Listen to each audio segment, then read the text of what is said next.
I didn't get an invitation to my brother's wedding, so I went on a trip. Sorry, dear, this is only for the closest people, my mom said. When the wedding got cancelled because of a debt, the whole family came begging me, but by then, it was too late. You know that feeling when your own family, the people who are supposed to be your safe harbor, just erases you? That's exactly what happened to me. They didn't just forget an invitation, they intentionally wrote me out of the biggest moment of my brother's life. And what came next? Well, let's just say their golden boy didn't make it to the altar. Not because I lifted a single finger, but because I finally chose not to. This isn't just about being left out, you see. It's about the earth-shattering power of saying no when they only come calling to clean up the mess they made. Let me take you back to where it all began. You always know when a phone call is going to change everything, right? It's in that tiny, pregnant pause before your mother speaks. It's in the chill that creeps into her words, even through the phone line. For me, that moment arrived on a damp Thursday morning in Brooklyn. I was just buttoning up my coat, getting ready to face another workday, when her voice, clipped and unnervingly cool, hit me. Jenny, she said, you're not invited to Mark's wedding. It's just family, dear. Just family. The words hit me like a physical blow. I swear, for a second, I forgot how to breathe. I stood there, phone pressed to my ear, my gaze fixed on the dusty ficus plant in my apartment window, trying to make sense of it. It didn't make any sense at all. I was family. I was Mark's only sister. But that word, it cut me out of the picture so completely, so effortlessly. What? I finally choked out, the word feeling raw in my throat. You're saying I'm not, it's complicated, she interrupted, her voice still an icy whisper. We've decided to keep it intimate. We, as a team, thought, the team. Like I was some stranger they were discussing, a distant acquaintance. Before I could even form a response, my phone buzzed with a group text notification. It was Mark, my older brother, the undisputed golden boy of the family. His message was barely a sentence. Hey everyone, just confirming the guest list is tight. No extras. Hope you understand. Can't wait to celebrate. No extras. The pit in my stomach turned cold, then hard. My name wasn't even in that message. Not a single direct word for me. Just this public decree that I didn't belong. And just like that, my whole world seemed to shrink. My mother's voice faded into the background. The walls of my tiny apartment suddenly felt like they were pressing in on me, suffocating. I sank onto the edge of my bed, the faded quilt creaking under my weight, and stared at the text. They weren't even ashamed. No fight, no apology, just quiet, unapologetic dismissal. The worst part. I almost expected it. You see, I'd always been the quiet one, the afterthought. Mark got the cheers, the toasts, the spotlight. I got side eyes and silence. When he won awards, we had big family dinners to celebrate. When I got promoted last year, my mom forgot to call. And now, I was being erased from the biggest day of his life. They were planning a wedding without me. A grand celebration in that big colonial house in New Jersey, fairy lights strung across the porch, wine flowing like water. I could almost hear the clinking glasses, the soft jazz floating from the speakers. Every cousin, every neighbor, even the family dog would be there. Just not me. I sat there until my coffee went stone cold. My heart thudded in my ears, louder than any subway roar. It wasn't really about the wedding. Not truly. It was about a lifetime of being put second. Or no, let's be honest, last. So, I did what any rational woman might do when her family casually cuts her out of their lives. I got mad. I got quiet. And I started planning. Not revenge. Not yet. Just distance. Have you ever been told you don't belong by the very people who raised you? Let me know, because what I did next, that was the first real step in finally choosing me. That night, I didn't cry. I didn't scream into a pillow or call anyone for sympathy. I didn't even reread the group text or replay my mother's clipped words. I just sat on my couch with the overhead light off, watching headlights flicker past my window like ghosts of lives I'd never lived. And then, sometime around 3 a.m., I opened my laptop. Google last-minute flights from NYC. I didn't even know where I was going. I just knew I needed to leave. Not forever, not some grand, dramatic exit. Just for now. Just long enough to remember what it felt like to be me, outside the long shadow of a family who never quite saw me. Portland. The word popped out at me like a whisper. Misty, green, unpredictable. Somewhere so utterly unlike my life in Brooklyn, with its sirens and cigarette-slick sidewalks, and all those family memories clinging to every corner. I'd never been to the Pacific Northwest, but something about it felt far enough away. I booked a flight for noon. When the sun finally rose, its pale light seeped through the blinds and spilled across my half-packed suitcase. I threw in jeans, hiking boots, a few sweaters, and the scarf Lucille had given me 2 Christmases ago. Lucille, the only person in my family who ever truly saw me, who had passed away 2 years earlier. She would have told me to go. She would have made me pancakes and said, "Jenny, honey, sometimes the best revenge is becoming impossible to ignore." The cab ride to the airport was silent. I stared out the window, watching the city blur by, while my driver hummed along to a pop song I didn't recognize. At JFK, the crowds buzzed around me, all clutching passports and Starbucks cups, boarding passes and tearful goodbye hugs. I had no one waving me off. No one even knew I was leaving. And I didn't tell them. I think part of me wanted to disappear quietly, in the very same way they had erased me. 6 hours later, I stepped out into the drizzly Portland air and felt something unexpected. Relief. This city didn't know me. These ancient trees didn't hold grudges. The strangers rushing past didn't look at me with that tight-lipped sympathy I'd grown to hate. Here, I was no one's disappointment, no one's difficult daughter. Just Jenny. I checked into a tiny inn just outside the city, a converted craftsman tucked behind a charming bookstore and a cafe that smelled like cinnamon and stories. My room had a slanted ceiling, creaky floorboards, and a window with foggy glass that looked out over a street lined with crooked trees. That first night, I didn't sleep much, but I did breathe. And that, I realized, was something. The next morning, I walked. I wandered aimlessly through wet sidewalks and hidden alley murals, past coffee carts and vinyl shops and moss-covered benches. I stopped for tea at a cafe where no one asked me about Mark. No one looked at me like they were about to say, "It's just family, dear." It was the first time in years I wasn't preparing myself for someone else's expectations. I thought about all the times I'd bent myself into someone else's shape. Helping with Mark's college essays because he was better with numbers. Organizing Mom's birthday party while she gushed about how thoughtful Mark was for remembering the champagne. Skipping my own vacation to attend his law school. Graduation. I had been the scaffolding for everyone else's moments. But now, I was gone. And no one had noticed. I spent that evening curled up in the inn's common room, reading a used paperback and sipping hot cider. A couple next to me played chess, their pieces clacking softly. A girl in a raincoat doodled in a sketch pad. I was invisible, yes, but in the best possible way. I was free. I didn't check my phone. Not once.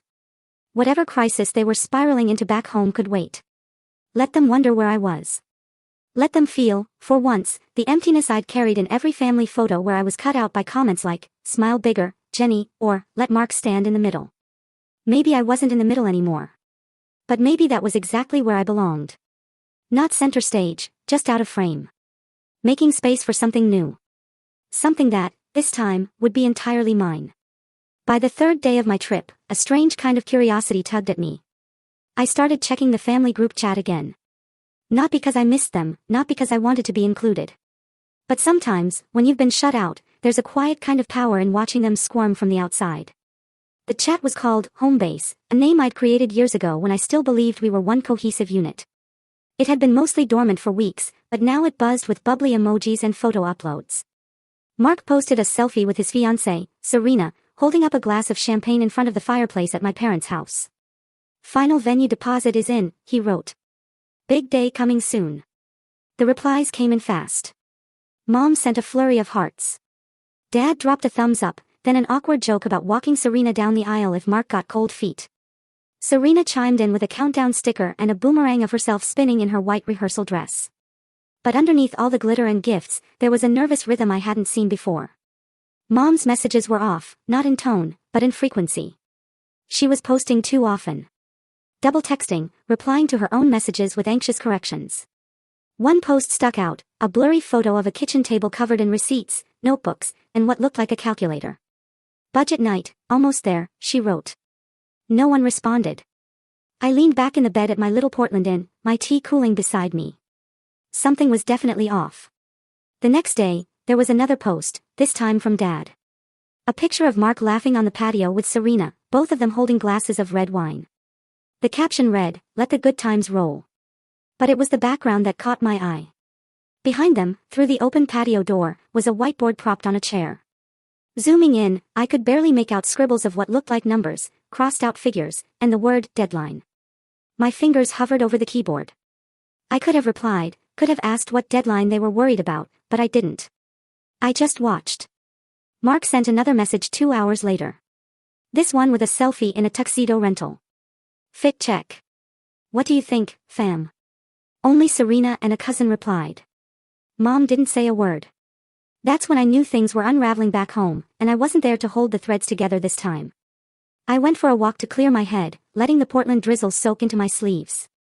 There was something about the mist that felt like memory, soft, clinging, hard to shake. I wandered into a bookstore and lost myself in the poetry section, flipping through lines about abandonment, forgiveness, and names written in sand. I don't know why, but that night I dreamed of the house I grew up in. I saw the kitchen, the old tile I once scrubbed while Mom barked at me about leaving streaks. I saw Dad's creased forehead behind his reading glasses, his pen tapping against overdue bills. I saw Mark at age 10 getting praised for fixing the remote while I stood off to the side, holding the batteries he'd forgotten. In the dream, they all looked at me and then turned away. When I woke up, my phone had a new notification. It wasn't a message. It was a photo. A group shot from my parents' living room. Mark, Serena, Mom, Dad, and a few cousins, all toasting something with cheap champagne. The caption read, "To the big day, 3 weeks to go." Everyone looked tense. Their smiles didn't quite reach their eyes. Serena was turned just slightly away from Mark. Mom was holding her glass too tightly. Dad's jaw was clenched like he'd just heard bad news but was pretending he hadn't. I zoomed in again. On the wall behind them was a calendar. The date, Friday, was circled in red. And underneath it, written in my mother's precise cursive, loan due. I stared at that word for a long time. I didn't know what it meant yet. But I had a feeling that my absence wasn't just inconvenient anymore. It was becoming a problem. And if they were counting on me to come fix it, they were in for a very, very long wait. Portland's air had a way of crawling under your skin, settling there. By the 5th day, I'd walked so many forested trails I'd stopped counting steps. My boots were caked in mud. My cheeks stung from the wind. But my chest. It felt lighter. Like every breath I took peeled away one more layer of bitterness. I found myself on a coastal trail that curved along a cliffside. Moss-covered rocks, gulls circling high above, waves crashing far below like some ancient, private language. I wasn't thinking about the wedding or the texts I hadn't answered or the silence from my mother. I was just walking. That's when I heard her laugh. It was sharp and free, echoing off the rocks like a song that didn't care who heard it. I turned to see a woman, maybe my age, maybe a few years younger, kneeling on a patch of damp grass, photographing a cluster of wildflowers poking through the moss. She had curly dark hair tucked into a mustard beanie and wore mismatched gloves. She noticed me watching and grinned. "They bloom late this year," she said, standing and brushing off her knees. I always forget how stubborn life can be. I gave a polite smile, ready to walk on, but she tilted her head. "You're not from here, are you?" I hesitated. "Brooklyn." She pointed at my scuffed boots. "Thought so. You've got the look of someone trying to outwalk something." I couldn't help it. I laughed. "Is it that obvious?" She shrugged. "Only to someone who's done the same." That was how I met Clara. Clara, the florist/part-time poet who spoke like she'd read your heart before you even opened your mouth. She asked no questions I didn't want to answer. She didn't pry into the pain behind my quiet. She just walked with me for a while, pointing out tide pools and explaining the names of local birds. At the trail's end, she paused. "There's a dinner party tonight. Not fancy. Just a few of us misfits who cook too much and talk too loud. You should come." I blinked. "Me? Yeah. You. Bring wine if you want, or nothing. Just yourself is good." I hadn't been invited to anything in. I didn't even know how long. For a moment, I almost said no. The voice in my head, my mother's voice, whispered, "Don't impose. You'll make it awkward. You don't fit in." But another voice, mine, whispered louder. "Say yes. Just this once." Clara scribbled her address on a napkin and handed it to me like a secret. That night, I stood outside her house, a faded blue bungalow with a crooked mailbox and wind chimes that sang like glass laughter. I almost left. Then the door opened, and Clara waved me in like we were old friends. Inside, the house glowed. Mismatched chairs, pots of pasta steaming, people shouting over music and laughing with their mouths full.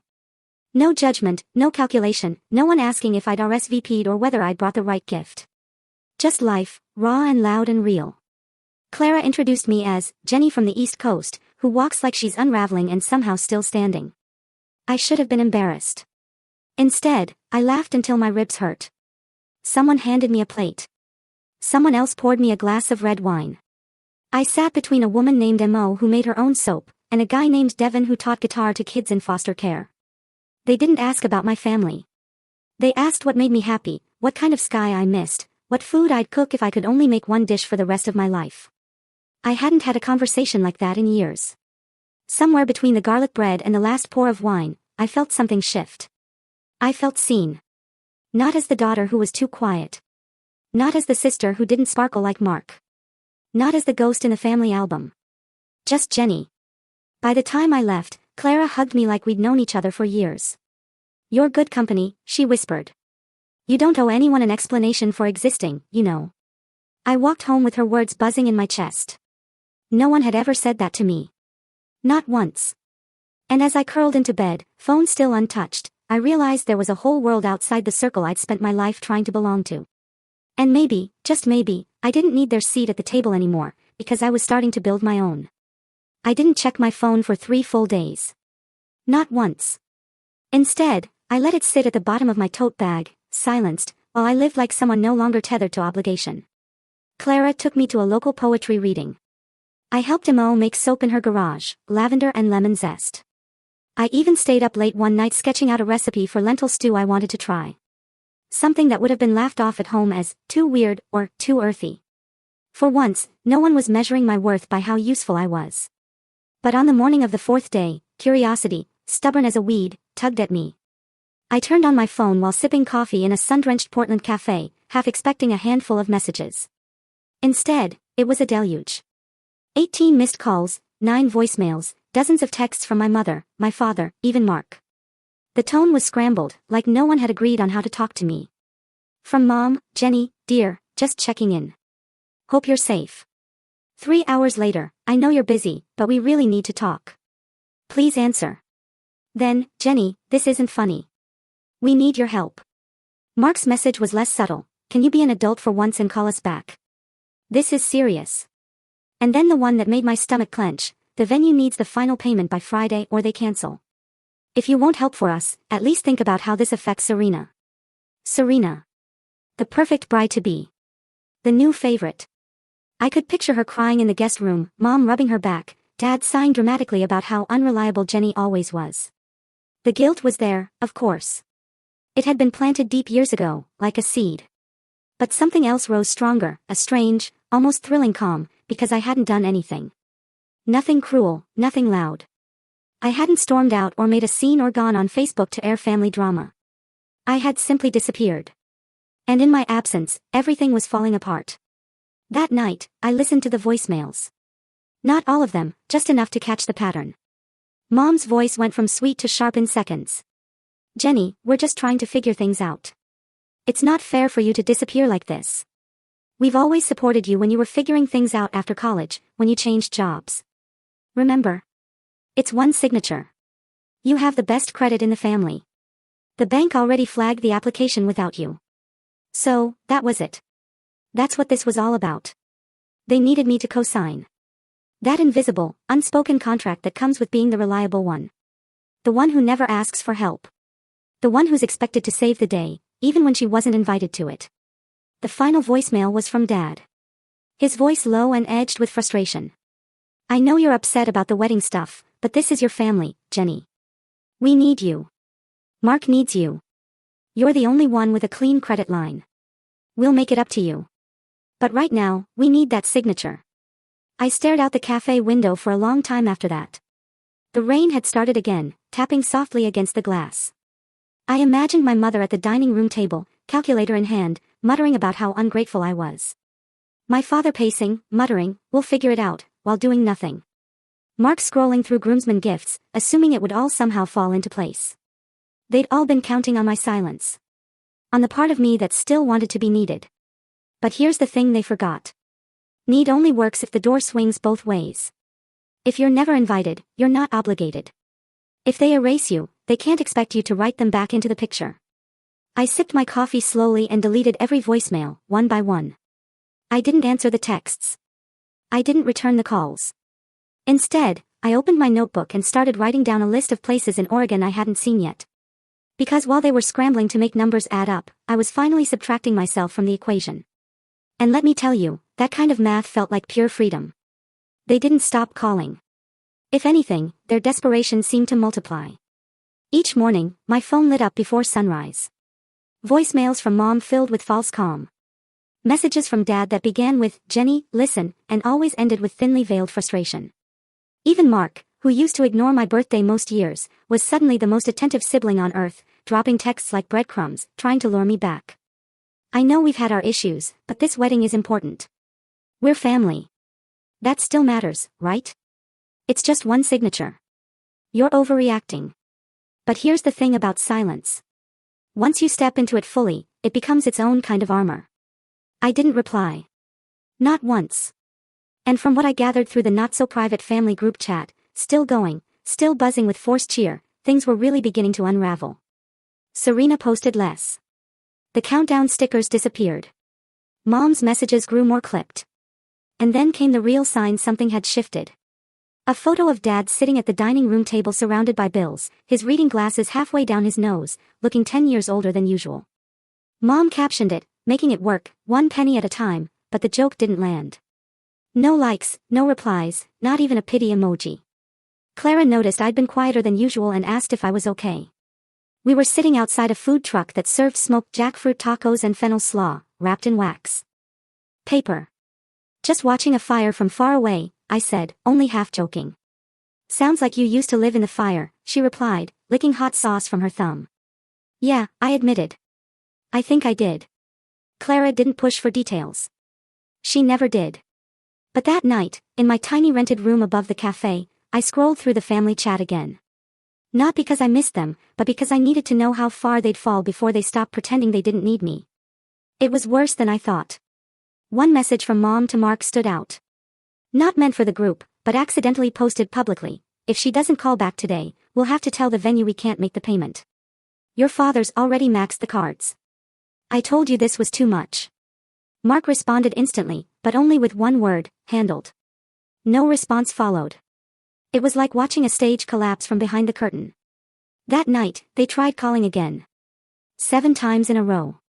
I turned my phone off, let them feel the silence, let them sit in the chaos they'd built brick by selfish brick. I wasn't being cruel. I wasn't being petty. I was just done. Done being the reliable fallback. Done being the invisible backbone.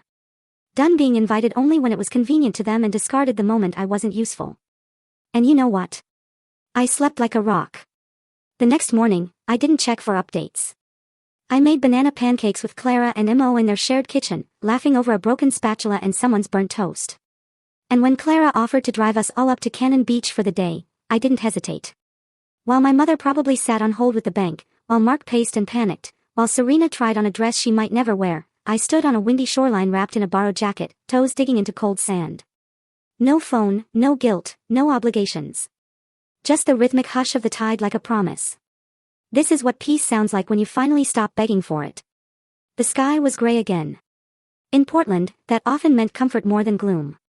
Like the world itself understood the need to go quiet, to pull inward, to rest. I sat alone in a tiny cafe, tucked between a comic shop and a laundromat, sipping oat milk chai and listening to rain tap gently against the windows. And then, for the first time in 2 days, I turned my phone back on. It vibrated violently in my hand, like it had been holding its breath, too. 17 missed calls, 10 new voicemails, a full screen of texts. The name that appeared most, Mom. The second most, Mark. Not one from Serena. I started with the messages, just to feel the temperature of the storm. Jenny, please call me. I don't know what you're trying to prove. This is serious. The bank said no again. They're calling it incomplete financial risk. We need you. It's your brother's wedding, for God's sake. You're really going to let everything fall apart after all we've done for you? I paused at that one. After all we've done for you. The phrase landed like a slap. All I could think of was every late-night airport pickup I'd done. Every birthday they forgot. Every family trip where I was handed the camera instead of being invited into the photo. Everything they'd done for me was built on a story they wrote, and one I no longer accepted. The voicemails were even more frantic. Mom's voice trembled in the first one. "Jenny, it's your mother. I need to hear your voice. The venue says they need full payment by Friday or the date's gone. And we've already sent out invites. Serena's parents are asking questions. Your father is, well, he's not handling it well. Call me back, please." In another, she didn't bother with pleasantries. "You've made your point. You're angry. We understand. But you've had your little vacation. It's time to be part of this family again. We need that co-signature." I stopped the playback halfway through because in her voice, I heard something new. It wasn't guilt, not regret. Certainly not apology. It was panic. Pure, rising, irreversible panic. Not because they missed me, but because they were losing control. And they were finally realizing I wasn't going to save them this time. I opened a blank text, typed out, "I saw your messages," and then deleted it. Because I wasn't going to soften the silence with half answers or polite refusals. I wasn't going to explain myself to people who never cared about the why behind my choices, only the convenience. Instead, I took a slow breath and looked out the window. The city outside was in no rush. People walked under umbrellas. Dogs in raincoats trotted beside them. A boy with headphones danced across the crosswalk like no one was watching. Life continued. My life continued. And I didn't owe anyone an entry pass anymore. Later that evening, back at the inn, I did the only thing that felt right. I deleted the voicemail notifications. I archived the family chat. I set my phone to do not disturb and tucked it screen side down into the nightstand drawer. And then I did something else. I took out a pen and started writing. Not a text, not a letter. Just a list titled "Things I No Longer Accept." At the top, conditional love disguised as tradition. Manipulation packaged as family duty. Being the emergency contact for people who don't even remember your birthday. I fell asleep with the pen still in my hand. No one had ever taught me what self-respect looked like, but I was learning. And it was quiet, and it was firm, and it felt like coming home to myself. I found out the wedding was cancelled the same way I found out I wasn't invited in the first place, through the family group chat. No phone call, no voice, just digital shrapnel. It started with Serena's mother. She wasn't even part of the chat, but someone had screenshot her Facebook post and dropped it in without comment. "To those asking about Mark and Serena's wedding, it has been postponed indefinitely. We appreciate your understanding during this difficult time. Please direct questions to the couple directly. Postponed indefinitely." A soft phrase that felt like a cracked wine glass. It doesn't shatter loudly, but you know it's useless now. The chat exploded after that. Cousin Tyler asked if it was a joke. Aunt Mari demanded clarification. No one answered.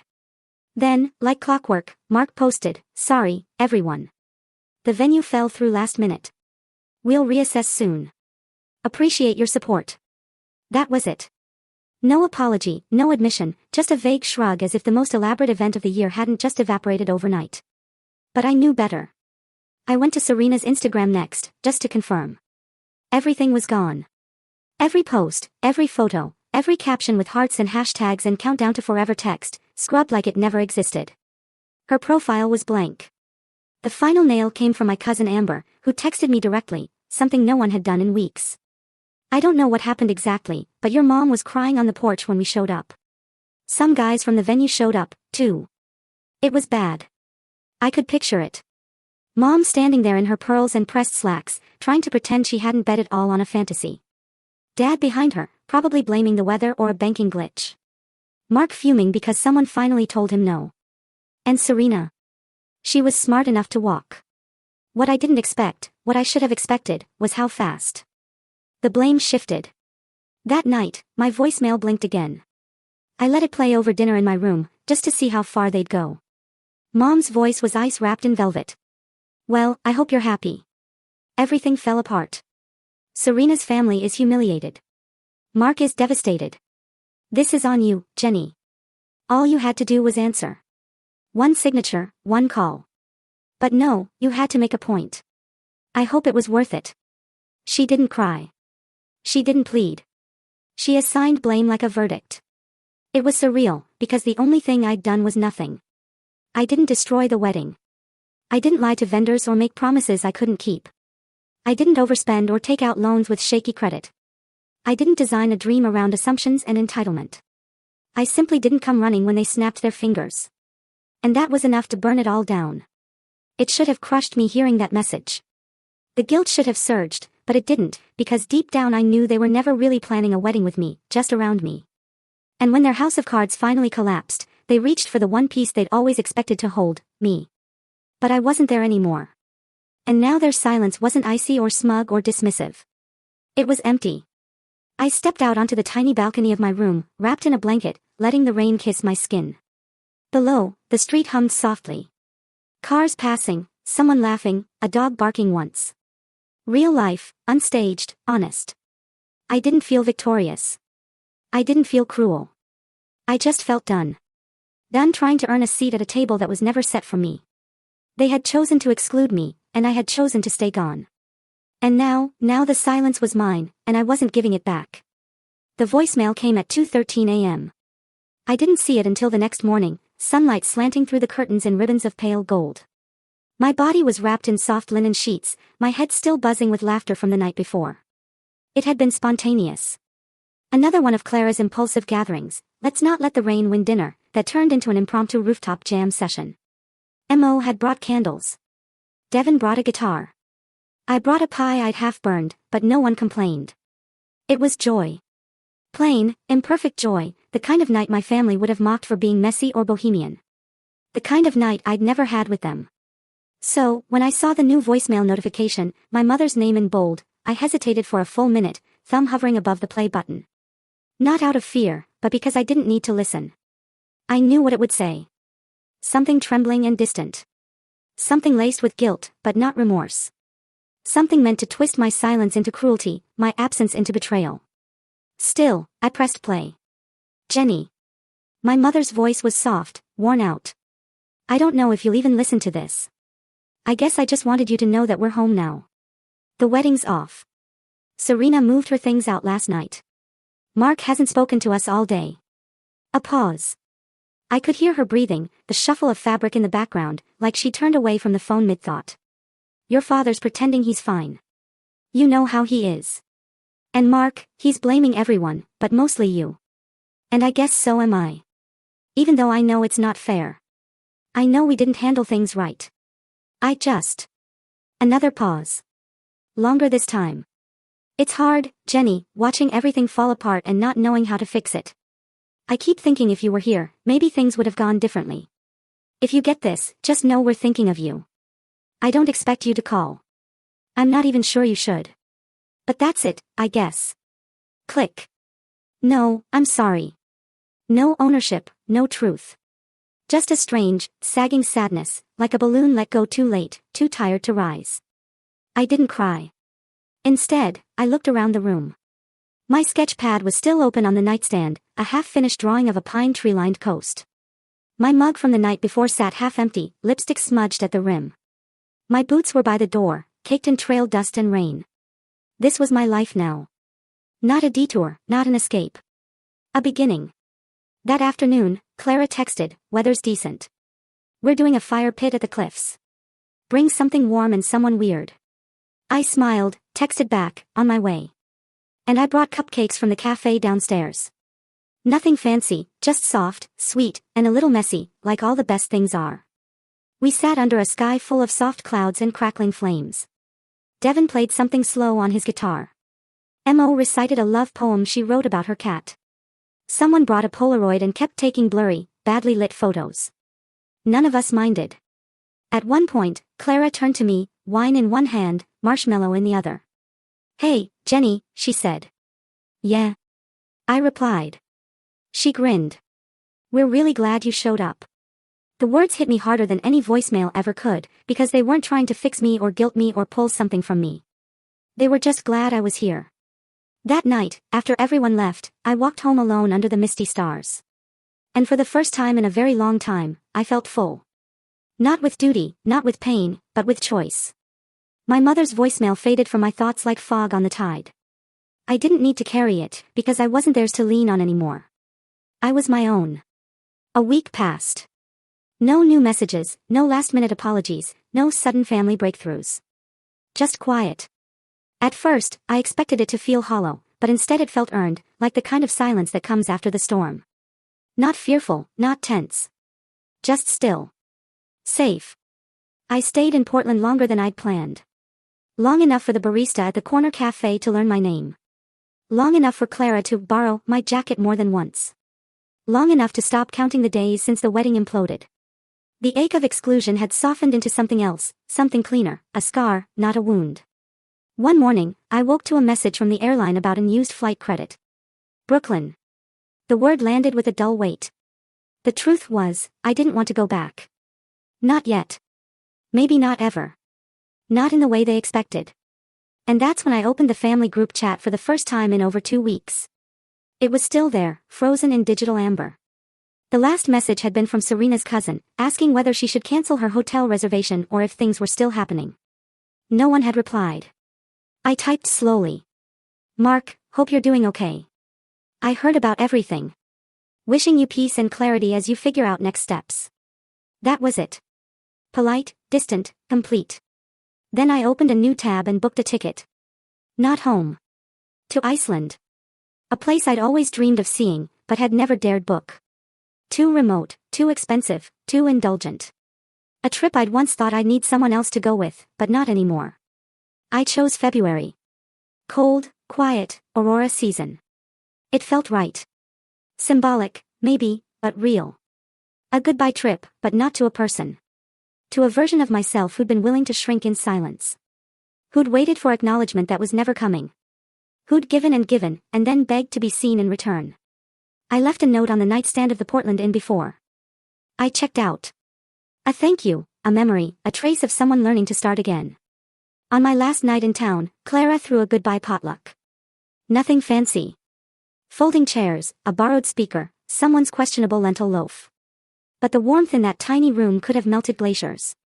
They toasted with cheap wine to new starts, to old wounds left behind. Clara hugged me extra tight at the door. You know, she said, when I met you on that trail, I thought, she's got a storm behind her.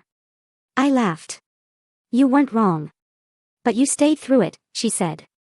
You let the rain fall and then you made something better. I'm still making it, I said quietly. Good, she whispered. Keep making. Back in my room, I packed slowly. My phone buzzed once, an Instagram notification. Mark had posted a photo. No caption.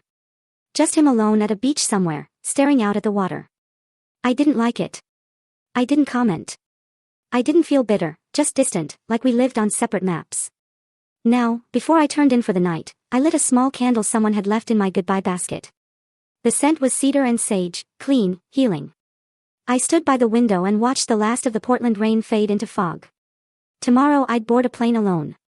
Not running, not escaping, but expanding. Because sometimes the best stories start after the door closes. And mine was just beginning. It was a rainy night in Brooklyn, the kind where the gutters are full and the taxi tires make long sighs against the pavement. I'd only come back to grab a few things, to clear out the apartment before officially subletting. My flight to Iceland was in 36 hours. I had no plans to tell anyone I was in town, which, of course, is exactly when they came. It was nearly 9 p.m. and I was folding laundry when the buzzer rang 3 times in quick succession. I froze. No one I knew buzzed like that. A knot formed in my gut before I even crossed the room. I pressed the intercom. Hello? Silence at first, then a familiar voice. Too careful, too composed. Jenny, it's Mom. Behind her, I heard movement. More voices. Please let us up. We just want to talk. My hand hovered over the release button. I didn't press it. Instead, I walked to the window. 3 stories below, huddled under a dripping black umbrella, stood my parents and Mark. All 3 looking older than I remembered. Tired, worn down. Mark looked like he hadn't slept in days. My father's coat was too big on him. My mother was wearing heels she used to carry with confidence, now soaked and sinking into the sidewalk. I didn't move. The buzzer rang again and again. Finally, I sighed and walked to the elevator, pressing the button and waiting. I didn't want to do this in the hallway. If they were coming up, they could see me on my terms. When the knock came at my door, I didn't rush. I opened it slowly. 3 stunned faces greeted me. None of them spoke for a full breath. Mark was the first to try, Jenny, but I raised a hand. Don't, I said softly. Just say what you came to say. My mother stepped forward, clutching her purse like a lifeline. We made mistakes, she said. Terrible ones. I thought I was doing what was best for everyone. You always seemed so strong. My father cleared his throat. We thought you didn't need us, that you were fine. I said nothing. Mark looked at me, eyes red. I messed up. I know that. But the wedding, Serena, all of it, it fell apart, and I blamed you. But the truth is, I counted on you fixing it, like always. There it was. The honesty. Too late, but real. We came to say sorry, my mother added, and to ask, well, if you'd consider helping us still. The house, the debt, it's worse than we admitted. And your credit. I held up a hand again. They went quiet. I stepped back from the doorway. For one tiny second, their faces lit with hope. But then I reached for the suitcase beside me. It was already packed, already zipped. I pulled it behind me and stepped into the hallway. Then, without a word, I gently closed the door behind me. Mark blinked. Wait, where are you going? The elevator dinged at the end of the hall. I walked toward it, steady steps, heart calm. My mother called after me, Jenny, please don't just walk away. I didn't turn around. I pressed the button. The doors slid open with a soft whoosh, and I stepped in. They didn't follow. They just stood there, all three of them, still soaking from the rain, still carrying everything they refused to see until now. The doors began to close. And just before they did, I met my mother's eyes one last time. I didn't smile. I didn't cry. But I did nod. A small, firm gesture that said everything I needed to say. I heard you. I see you. But I'm not coming back. The doors shut and I was alone. As the elevator descended, my reflection stared back at me from the mirrored panel. For the first time in a long time, I saw someone I respected. Not because she forgave. Not because she fixed it. But because she finally chose herself. Outside, the rain was still falling. But this time, it didn't feel heavy. It felt like cleansing, like beginning. I stepped out onto the street, suitcase in hand, and walked toward the cab waiting at the curb. Iceland could wait. Tonight, I just needed the wind on my face, the hum of the city, the echo of a door I didn't have to open again. And maybe tomorrow, a new chapter, one I'd write in my own ink, on pages no one else could tear out, because this time, the story was mine.